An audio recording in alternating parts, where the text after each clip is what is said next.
কুশিয়ারা নদীর বেড়িবাঁধের উপর দিয়ে পানি প্রবাহিত হচ্ছে। প্রিয় দর্শক, আমরা এই মুহূর্তে দাঁড়িয়ে রয়েছি সিলেটের জকিগঞ্জ উপজেলার সদর ইউনিয়নের রাড়াই গ্রামে। নদীগুলো ইতিমধ্যে পাহাড়ের ঢলের কারণে সুরমা এবং কুশিয়ারা নদী কানায় কানায় ভরে আছে।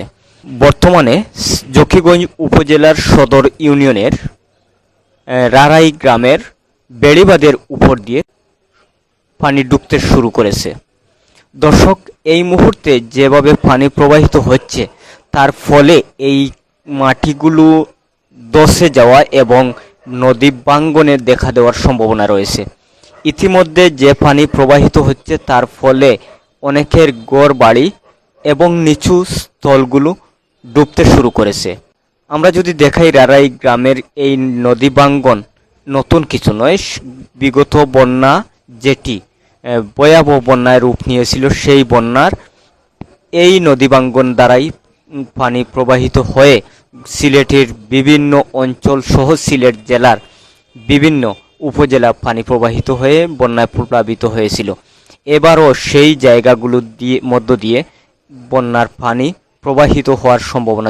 দর্শক, সেটি স্থানীয়রা বিভিন্নভাবে চেষ্টা করেছেন পানি যাতে প্রবাহিত না হয় সেজন্য চেষ্টা করেছেন, কিন্তু তারপরেও এই বিশাল জায়গা জুড়ে বেড়িবাঁধের উপর দিয়ে পানি প্রবাহিত হচ্ছে, যার ফলে সেটি স্থানীয়দের মাধ্যমে নিয়ন্ত্রণ করা সম্ভব হবে বলে মনে হচ্ছে না অনেকেই, কিন্তু তারপরেও তাদের চেষ্টা অব্যাহত রয়েছে। আমরা আপনাদেরকে আসলে পুরো এই বাঁধটি দেখানোর চেষ্টা করি। আমরা এই মুহূর্তে স্থানীয়দের এই বন্যার কবলিত এলাকার স্থানীয় মানুষের কাছ থেকে একটু অভিমত জানার চেষ্টা করছি।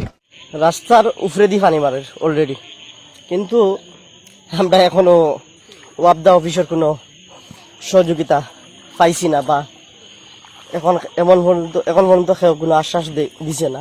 আমি এখন বাড়ি অলরেডি এখনো বুড়াইয়া আসছে, আর আমি যে রাস্তাটা হাঁটিয়ে যাইলাম রাস্তার উপরে দিয়ে অলরেডি পানি মারে, কিন্তু এখনো পানি উন্নয়ন বোর্ডের পক্ষ থেকে আমরা কোনো আশ্বাস পাইছি না। আর এখনো যে যোগাযোগ করছিলাম যে তারা কইছে যে বস্তা নাই। আমি ওই কথাটা প্রশ্ন করলাম সাধারণ মানুষের কাছে যে তারা কোন খাজর লাগি পানি উন্নয়ন বোর্ড বা এই ওয়াবদা এটা কিতার লাগে। আর এই এলাকাটা প্রতিটা বছর এই গাফলতির কারণে, ওয়াবদার খাজর গাফলতির কারণে আমরা এই বন্যায় প্লাবিত হই।